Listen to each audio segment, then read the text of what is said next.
আপনি কি জানেন বাংলাদেশের বার্ষিক উন্নয়ন কর্মসূচি অর্থাৎ এডিবিতে কোন বিভাগ কত পরিমাণ অর্থ বরাদ্দ পেয়ে থাকে বা কোন জেলা সবচেয়ে বেশি এবং কোন জেলা সবচেয়ে কম অর্থ বরাদ্দ পেয়ে থাকে, এমনকি আপনি যেই জেলায় বসবাস করেন বা বিভাগে বসবাস করেন সেই বিভাগ কী পরিমাণ অর্থ বরাদ্দ পেয়ে থাকে চলুন জেনে নেই আজকে।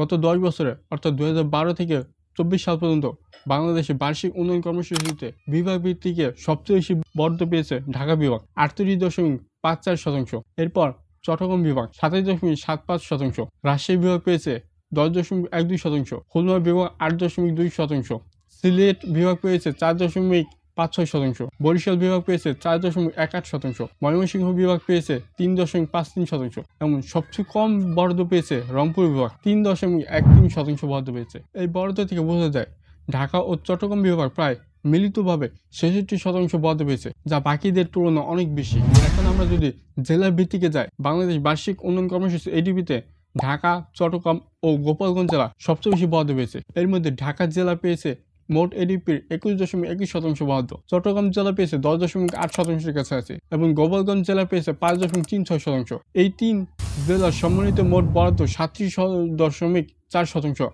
অর্থাৎ বাংলাদেশ যদি তার উন্নয়নের জন্য 100 টাকা ব্যয় করে থাকে, এর মধ্যে 37 টাকা 40 পয়সা ব্যয় করা হয়েছে শুধুমাত্র এই তিনটি জেলাতেই। অন্যদিকে সবচেয়ে কম বরাদ্দ পেয়েছে মাগুরা, নড়াইল ও লক্ষ্মীপুর জেলা, যারা পেয়েছে মাত্র 0.5%। আমি আবার বলতেছি, আপনারা হয়তো ভুল বুঝতেছেন, তারা বরাদ্দ পেয়েছে 0.05%। এখানে 0.5% না। আপনাদের মধ্যে অনেকের ধারণা হতে পারে যেহেতু ঢাকা বিভাগ সবচেয়ে বেশি বরাদ্দ পেয়েছে সুতরাং ঢাকা বিভাগের জেলাগুলো অনেক উন্নত। চলুন দেখে নিই বিভাগ ভিত্তিকে। এখন ঢাকা বিভাগের জেলা আছে 13টির কাছে। বাংলাদেশ পরিসংখ্যান ব্যুরো অনুসারে 2022 সালে বাংলাদেশের সবচেয়ে দারিদ্র জেলা ছিল মাদারীপুর, যেই জেলার দারিদ্র হার ছিল 54.4%। এটি বাংলাদেশ 64 জেলার মধ্যে সবচেয়ে বেশি দারিদ্র, আর এটি দুঃখজনকভাবে ঢাকা বিভাগের মধ্যে অবস্থান করে। এই জেলার বরাদ্দের অনুপাত কত কোথাও নেই। আমি খুঁজে দেখেছি এই জেলাতে কী পরিমাণ অর্থ বরাদ্দ করা হয় সেটা কোথাও উল্লেখ করেনি। হ্যাঁ, তবে আমি গাজীপুর জেলায় যেহেতু থাকি সুতরাং গাজীপুর জেলাটা আমি খুঁজে বের করতে পারছি। এটি রিপোর্টে লেখা আসলো। গাজীপুর জেলা গত বছর 167.40 লাখ কাছাকাছি টাকা বরাদ্দ পেয়েছে, যেখানে গাজীপুর জেলা বাংলাদেশের তৃতীয় বৃহত্তম শহর ধরা হয়।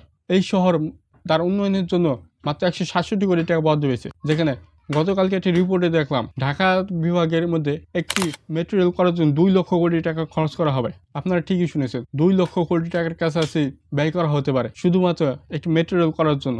এই জেলাগুলোর অবস্থা তো বাদ দেন আপনারা। আমরা যদি রংপুর ও ময়মনসিংহ বিভাগের এগুলোর কথা বাদ দেন, আমরা যদি রংপুর বিভাগের 8টি এবং ময়মনসিংহ বিভাগের 4টি জেলার বরাদ্দের হিসাব দেখি, সেটি সম্মিলিত বরাদ্দ 6%-এর কাছাকাছি। অন্যদিকে শুধুমাত্র গোপালগঞ্জ জেলার বরাদ্দ 5.5%-এর কাছাকাছি। কোন হিসেবে বরাদ্দ বেশি গোপালগঞ্জ এত বেশি? কারণ গোপালগঞ্জ থেকে আমাদের দেশে প্রধানমন্ত্রী এসেছিল। এই হচ্ছে আমাদের উন্নয়নের চিত্র।